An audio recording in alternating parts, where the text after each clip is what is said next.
Today we'll be reading Feel Good Productivity by Ali Abdaal. I don't ever get to choose the books. What do you mean? Every week you pick some random list and average book to read, but I never get to say. First off, the books all have value. Secondly, I'm the conscious mind, so I choose what to read. Then I convince you, the subconscious mind, to change my beliefs about myself. You honestly think this will make you change your beliefs about your subconscious mind?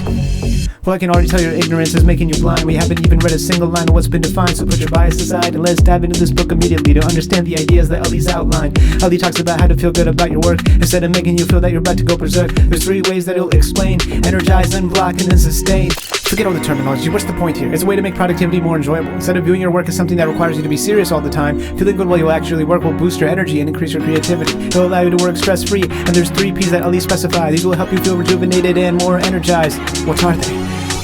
Play is the first of the 3 P's, one of the ways we can rekindle our childlike glee, giving us an opportunity to feel more adventure while imagining ourselves as one of these characters, like the creator, the director, the collector, the kinesthete, or even the explorer. What's the point of these? By embodying a play personality, we can add some humor and levity. To switch it up, you can sprinkle in some side quests, like a video game. Exactly, it'll put you on a path towards delving into your curiosity. You'll be able to learn something new entirely. You could take a walk around the block, explore an app you got, or talk to a stranger when you're at the bus stop. If you want to jazz things up some, you could put some music in the background to make it more fun. Wouldn't that distract you though? It depends. You just need to find what works for you.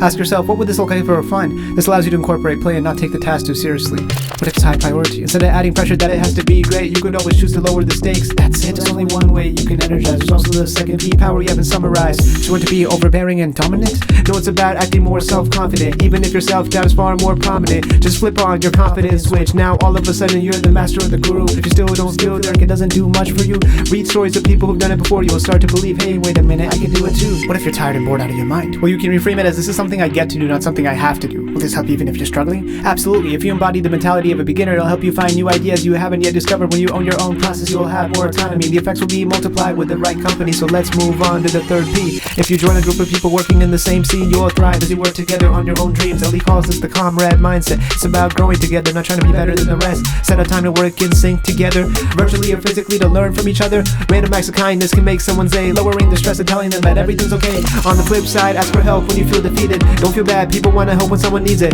Don't shy away from sharing all your good news. Celebrate your wins and the wins that others share with you. Instead of being honest, try your best to be candid. And don't express judgment, thinking they can handle it. Share your views on the facts when there's an issue. Focus more on the solutions, not the problems that bothered you. How does being candid actually help you? It allows you to communicate unpleasant news while also making sure everyone feels good during the conversation. By putting your judgment aside and sticking to the views on facts, you'll say something like, I noticed that you haven't been answering my calls lately. This will make others feel more comfortable when you provide your feedback.